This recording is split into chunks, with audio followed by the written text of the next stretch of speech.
Jon Rahm's swing might be one of the wildest and most unique in golf, but does that alone make him the true number one in the world right now? Most people look to the official rankings for that answer, but Rahm clearly has his own opinion. There's no denying he's one of the most dominant talents in the game. Yet the question remains, is he really the top dog today? And are his shots at the new OWGR system justified? Stick around, because this story gets heated fast. Rahm hasn't wasted a second voicing his frustration with the ranking formula. He's been grinding to reclaim the top spot, stacking wins like the Spanish Open and the DP World Tour Championship. After those performances, the former US Open champ expected to surge past Patrick Cantlay and the rest of the field. Instead, the new points system dropped him to fifth, fueling even more frustration. Rahm, a former world No. 1, started the year openly challenging the math behind the OWGR. After his explosive win at he believed that victory should have placed him back on the throne, but when the numbers didn't match what he believed he'd earned, he didn't hold back. At Rahm went nuclear 3 birdies and an eagle in a 4-hole stretch while Colin Morikawa unraveled with 3 bogeys from holes 14 to 16. That insane 8-shot swing flipped the entire tournament, allowing Rahm to erase a 7-shot deficit and win at 27 under by 2. It marked just the 9th time in PGA Tour history that a 54-hole leader with a 6-shot cushion or more failed to close the deal. That kind of collapse almost never happens. The last time we saw anything similar was just a couple of months earlier at the Tour Championship,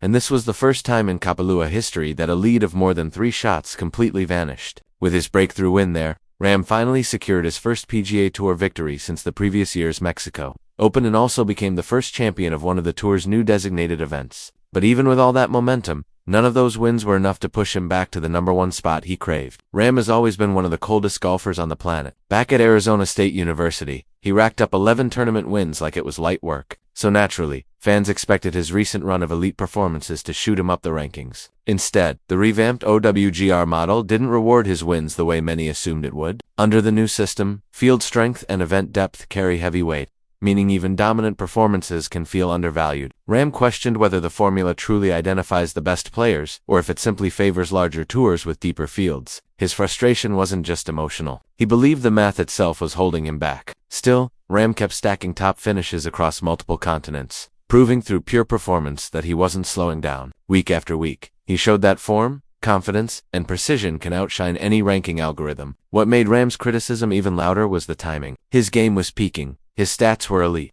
and fans and analysts agreed that the rankings didn't match the reality they were watching. That sparked a bigger debate. What actually defines the best golfer in the world? Pure math, dominance, consistency. Rahm argued that it should be simple, the guy winning the biggest events against the strongest fields. But as long as the system didn't move with him, he felt trapped in a ranking that didn't reflect the truth. As the controversy grew, pressure shifted toward the OWGR committee, who defended their formula as the most accurate global measurement of performance. Rahm pushed back, saying the system loses credibility when fans stop trusting it. The tension exposed a growing divide between traditional ranking structures and a modern, global golf landscape evolving faster than the formulas behind it. But Rahm didn't let the noise slow his mission. Every tournament became another chance to make his argument with results, not words. And the more leaderboards he climbed, the louder the question became. How long can the system overlook numbers this strong? By the time the dust settled, Rahm had climbed to second in Arizona State history, right behind Phil Mickelson, who racked up 16 wins of his own.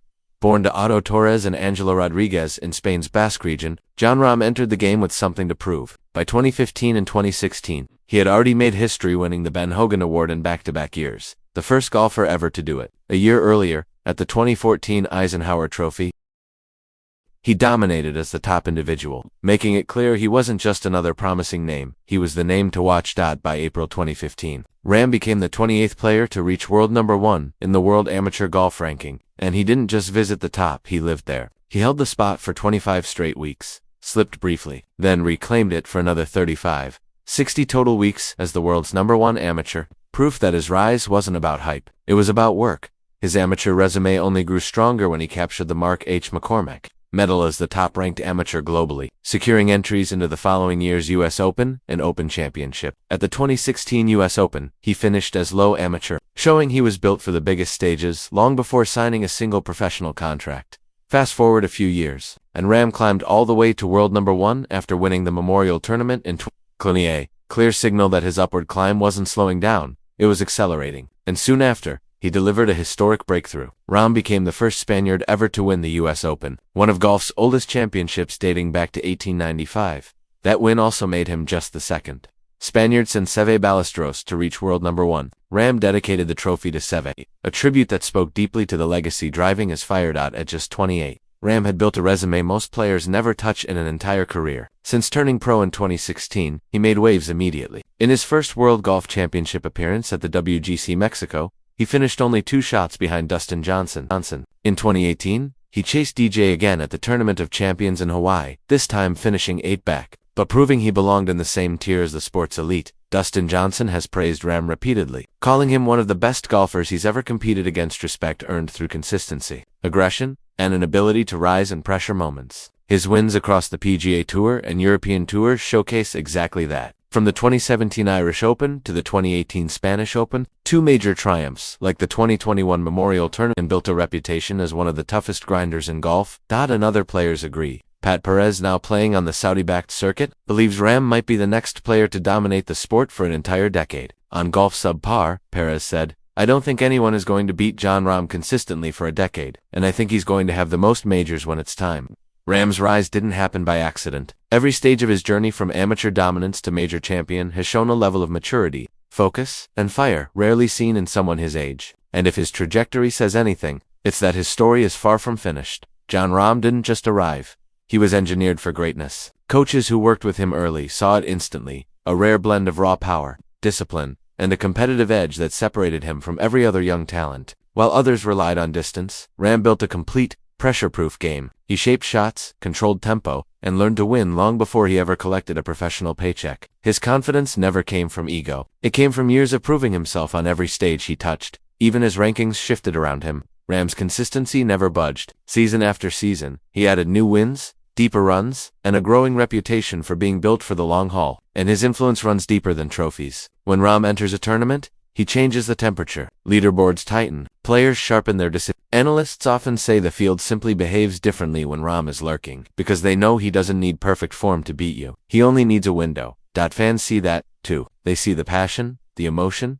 the authenticity. When Rahm speaks out, whether it's about the ranking system or the state of the game, he does it with honesty that resonates. And yet one question overshadows everything he's already accomplished. How high is Jon Rahm's ceiling? With wins across continents, a major championship, and time spent as world know. 1. Many believe he's only beginning to write his real legacy. Coaches say he's built for dominance. Fellow players call him a generational talent. Fans see a golfer with every ingredient: power, precision, emotional fire, and a champion's mind. Recent seasons only reinforce that belief. Rahm torched Kapalua with a ridiculous 33-under performance, including a third-round 61. He broke the PGA Tour's 2-par scoring record, hit 31 under, and showed absolutely no fear on the biggest stages. He grabbed the Mexico Open, then the Open d'Espaga with a closing 62, tying Seve Ballestro's legendary trio of national titles. Then he capped the year with the DP World Tour Championship, his 9th European Tour win, and 5th Rolex Series title, cementing his status as one of golf's true apex predators.